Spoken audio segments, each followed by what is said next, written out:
il est écrit Kol dor shelo nivna bet hamikdash beyamav ki elo nehera beyamav. Toute génération dans laquelle le Bet Hamikdash n'a pas été reconstruit doit considérer comme si il a été détruit à son époque. Je m'explique. Maintenant, en Israël, ça fait presque 2000 ans que le deuxième temple a été détruit et on n'a pas encore mérité à recevoir le troisième. On a eu la promesse que Bezrat Hashem, il sera construit. On aura la Géoula Shlema, mais pour le moment, on ne l'a pas reçu.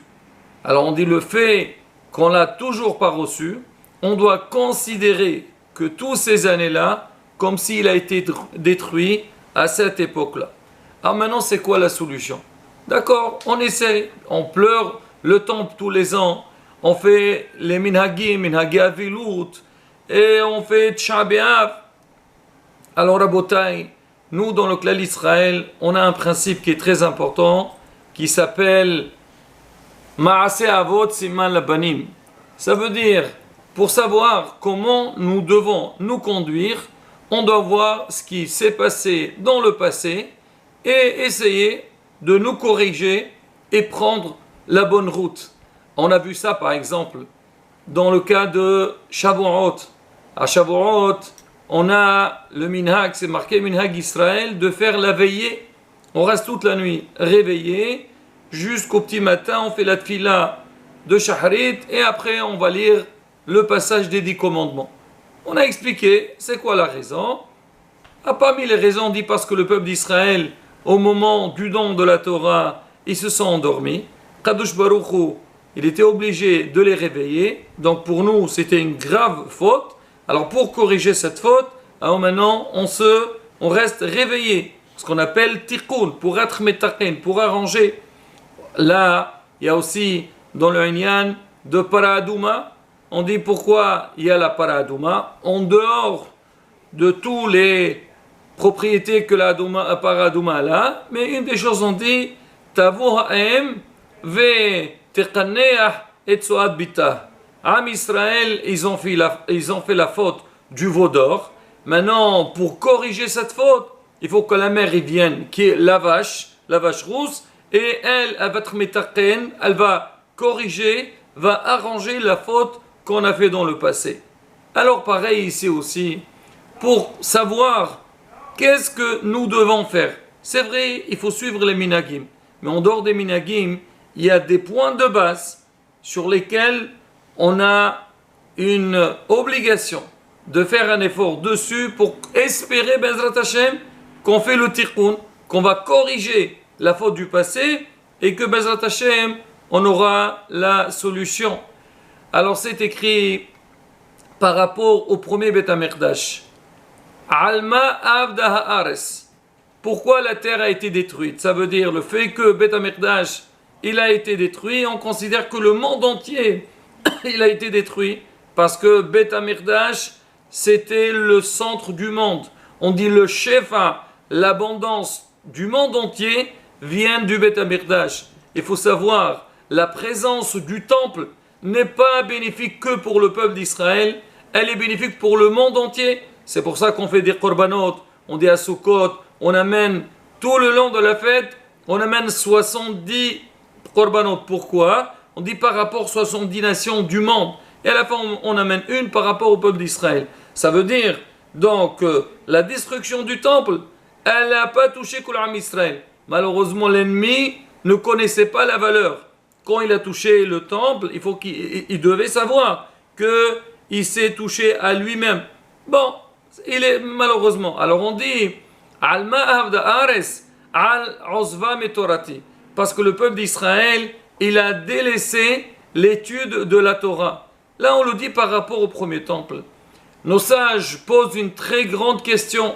Ils disent, comment est-il possible qu'on dise que la raison de la destruction du temple était par le fait qu'en Israël, ils ont délaissé l'étude de la Torah. Et voilà, c'est marqué que pendant cette période-là, le peuple d'Israël, il a fait les fautes les plus graves.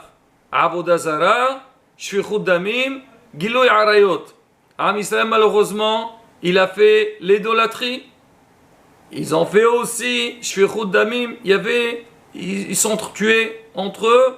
Et la troisième, c'était Giloy Arayot, l'adultère. Sur ces trois Averot, sur ces trois péchés, c'est marqué Yeharek ve'al ya'avor. Si jamais quelqu'un lui dit fais de l'idolâtrie, sinon on te tue, alors il n'a pas le droit de faire. Yeharek ve'al ya'avor. Alors comment est-il possible de dire que la raison pour laquelle le premier Beth HaMikdash a été détruit, c'était parce qu'ils ont négligé les mots de la Torah? Certes que délaisser l'étude de la Torah, c'est très grave, mais pourquoi on ne parle pas, on ne dit pas à cause des trois premières? Maintenant, ça, ce qu'on dit Rabotai par rapport au premier temple. Le deuxième, c'est Natrinam, si Dieu veut, on parlera à une autre occasion par rapport au deuxième. Alors, Bémet Hachamim, donc, il cherche à comprendre pourquoi le Navi, quand il a parlé, il a touché surtout ce point-là, sur la négligence de l'étude de la Torah. Alors, on a donné une réponse. On dit parce que tout le temps que le peuple d'Israël est connecté avec l'étude de la Torah, même s'ils font des péchés, un jour ou l'autre, ils vont revenir. On est connecté à quelque chose. On a un repère. C'est pour ça un message très important. On l'a vu avec Yaakov Avinu, avec ses enfants. Yitzhak Avinu, Yaakov et Esav. Yaakov, c'est marqué Ishtam Yeshover Alim. Il était très bien. Mais Esav, c'est un rachat. Et il n'était pas bien. Et malgré tout, on voit que Yitzhak, il était attaché à son fils Esav. Beaucoup posent la question, mais Yitzhak, qu'est-ce que tu espères de Esav? C'est un rachat gamour. Et il fait tous les péchés du monde. Alors regardez la réponse, la beauté. Il y a beaucoup de réponses. Mais une des réponses, alors on dit parce que Esav, il avait le respect de son père. Yitzhak, il s'est dit, tout le temps que cet enfant-là, il est encore attaché à moi, alors il a encore, comme on dit, il sent donc la présence de ses parents, un jour ou l'autre, il pourrait revenir.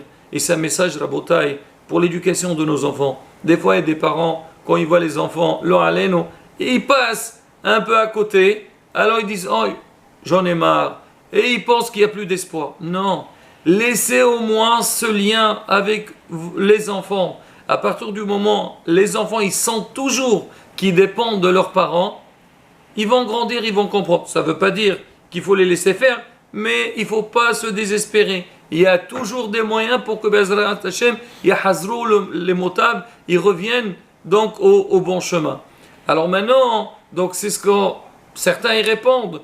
Pourquoi Kadosh Baruch Hu, même qu'il a vu que le peuple d'Israël, il avait fait les fautes les plus graves, il n'a pas touché au Beth HaMikdash, il ne les a pas exilés, il a dit, puisqu'ils sont connectés avec la Torah, on a l'espoir qu'ils vont revenir. Mais une fois qu'ils ont laissé tomber la Torah, il n'y a plus rien à espérer. Et c'est pour ça qu'on dit le point, ce qui a fait en sorte pour que malheureusement on a été exilé, c'est le délaissement de l'étude de la Torah. Moreno Arabe, le Ben Ish Chai, alors lui, il amène une autre raison. Alors pour donner sa réponse, il a amené une parabole. Parabole sympathique, comme on dit. Alors il dit, il y avait une fois un roi. Lui, on sait très bien que le roi, il a des ministres, il a de tout, mais il a besoin aussi d'une personne qui puisse le détendre avec tous les soucis qu'il a, tous les angoisses. Et il veut de temps en temps que quelqu'un il vienne lui chanter, lui faire de la musique, et ça détend le roi. Comme c'est marqué à David Amelech, il avait besoin. Donc, bon, ça fait du bien. Alors maintenant, avec Shaoul avait besoin de David. Alors maintenant, on dit que, alors le roi aussi, alors lui il avait besoin, il avait quelqu'un qui venait tous les soirs, une fois que le roi il a fini sa journée, il vient, il lui chante, il joue avec des instruments de musique pour détendre le roi. Maintenant, ce musicien savait très bien qu'il avait tous les droits, parce que le roi avait besoin de lui. Et il a abusé donc de ce privilège, et quand il était à l'extérieur, il faisait ce qu'il voulait, et chaque fois qu'on venait se plaindre auprès du roi que ce musicien, il a fait des bêtises, le roi, il essaie de lui parler, mais jamais il le punissait. Et maximum, il lui donne des petites punitions. Et une fois, ce musicien, Il avait affaire avec quelqu'un donc de difficile, et l'autre, il en avait marre de le voir faire n'importe quoi. Et il a tapé, il lui a donné un coup, il lui a cassé son bras. Il a enlevé sa main. Alors on est venu voir le roi, on lui a dit, vous savez, il y a eu tel et tel problème, et votre musicien, on lui a coupé la main. Alors le roi, il appelle le musicien, et il commence à lui faire un constat sur tout ce qu'il a fait, et il lui a fait une très très grande punition. Le musicien, il ne comprend pas. Il dit, monsieur le roi, c'est vrai, certes, j'ai fait des bêtises, mais cette fois-ci, je n'ai pas fait quelque chose d'énorme, au contraire, cette fois-ci, c'est l'autre qui m'a fait du mal. Pourquoi vous m'avez fait une punition très grave par rapport au passé?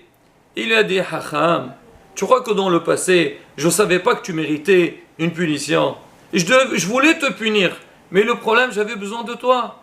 Tout le temps que tu venais, tu chantais, tu faisais des belles mélodies.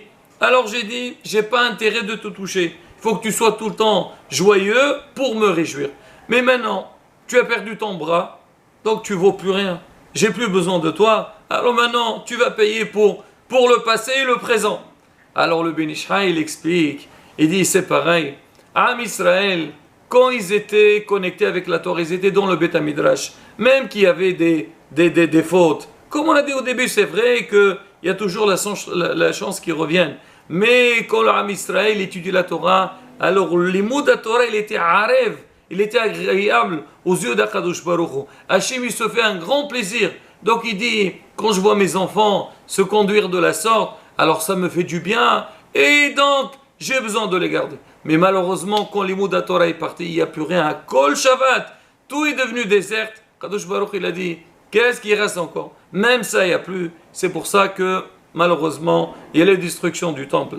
Maintenant, Rabotai, ça c'est un message très important pour nous. C'est vrai que Hasbi Shalom, ça ne veut pas dire on étudie la Torah, après on fait n'importe quoi. Jamais de la vie. C'est marqué Derech Eretz, Qadma la Torah. Il faut avant tout apprendre le savoir-vivre. Mais il ne faut pas oublier l'Imoud Torah. Combien nous devons nous investir dans l'Imoud Torah? Le maximum.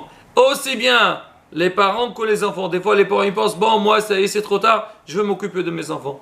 Mais les enfants, ils vont faire la même chose. Mais quand on est, comme on dit, connecté au Limud Torah, on est dans les Bate Midrashot, les Bate Knesiot, de là-bas, on puise le maximum. Et on sait que nous, notre Torah, c'est pas seulement un livre de Horaot, donc des Halachot, mais il y a aussi beaucoup d'enseignements, le savoir-vivre, comment nous devons nous conduire. Et Bezrat Hashem, Kol Am Israël, ils s'investissent dans l'Imoud Torah, et il essaie d'être accroché avec Akadosh Baruch Hu Bezrat Hashem Nizki la Geoula, comme c'est marqué,